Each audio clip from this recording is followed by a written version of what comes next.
One of the most fun things for me about making this movie is designing the different creatures that populate this crazy underwater world.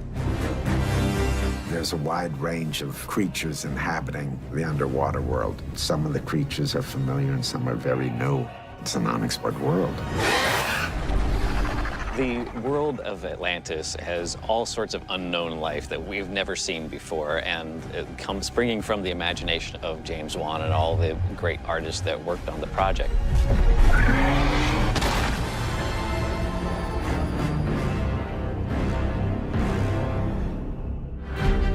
Aquaman riding a seahorse is one of the most absurd images from the comics. And one of the challenges going into this was, how do you get past the sort of joke of Aquaman riding the seahorse? What James wanted to do was embrace it. Let's not pretend that these aren't the iconic images of Aquaman. Let's make them cool and make them awesome. Going into it, I wanted different animals to differentiate the two separate kingdoms. With the Zibalians, they have taken to seahorses. And the king rides in on a beautiful, majestic sea dragon. They do feel like ancient knights, but with a sort of fantasy science fiction twist to it. Meanwhile, the Atlanteans have domesticated and tamed all the really dangerous sharks.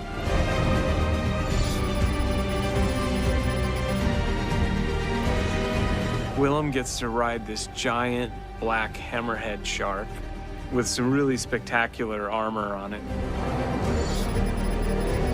It was very important that the animals would in some way have personalities that tied in with the characters that would write them. And that's definitely the reason why King Orm's animal is an ancient tylosaur. Orm, I think he gets the coolest one. He's riding this armored tylosaur that just looks so badass.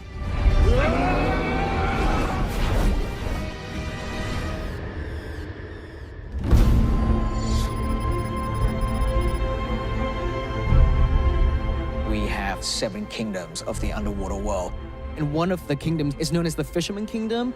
These are more like mer people. They're peaceful, docile people. The fishermen people are more intellectuals, scholars, and artists. They are ones that want to make peace with the surface dwellers. That initial design work had started, I think, early on with James and a couple illustrators, but way down the line, even into filming, we were still redesigning those characters. They need to be more grounded and give them a bit more humanity, so we went in and redesigned them and kind of created class systems as well. Like you see the soldiers are very fish-like, where you look at the royal kingdom and they're very evolved and more human. The fishermen people are basically a combination of practical makeup effects and a lot of visual effects augmentation.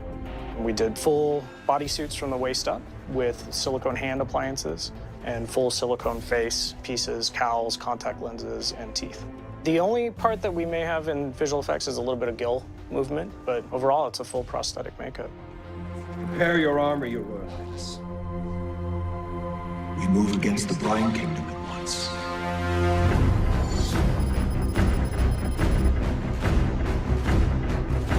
The Brine Kingdom are literally the bottom feeders of Atlantis. They are the most maligned and looked down upon of the other societies. They were humans. They turned into crabs. So they're kind of like what we want for dinner. And they got multiple legs, and they're kind of brutish, and they live low on the ground in caves. The brine people, they don't swim, they walk. And these creatures are big, heavier people with massive armor. And so we started with that idea, designing what the king would look like. There's quite a bit of inspiration that came from really early deep-sea diver suits. But he's not wearing a suit. That's his natural form. Death to the Atlantean! Head fish! The ocean is a magical place, but it's also terrifying as well. And so I wanted this movie to be able to reflect our feelings of the great and powerful ocean. I love the ocean. It's something that absolutely scares me and draws me in. And it's super spooky.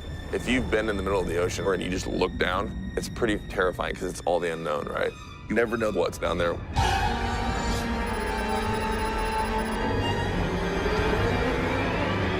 the Trench Kingdom, I had a great starting off point because they're featured very prominently in Jeff Johns' New 52.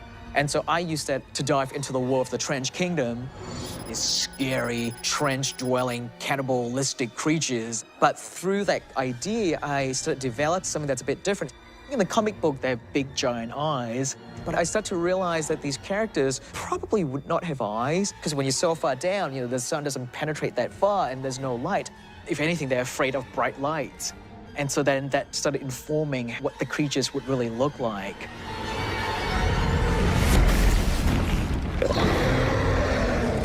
The trench creatures really allow me to lean into the horror aspect of the ocean.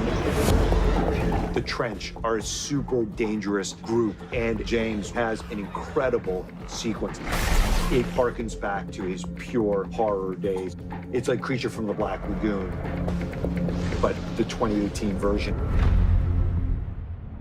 Down here we have a legend about the Karathen, an ancient sea monster so powerful that even King Atlantis himself feared it. And now the beast has awakened.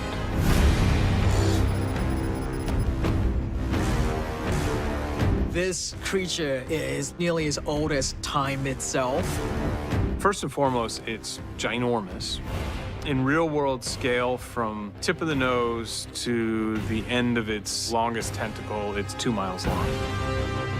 We needed to design a creature that is big enough to take on Orum's entire army. There's some aspects to it that are crab or lobster-like. It also is part giant squid. I pulled from design aesthetic from the ocean, infusing it with my love for H.P. Lovecraft to create the most powerful creature on Earth.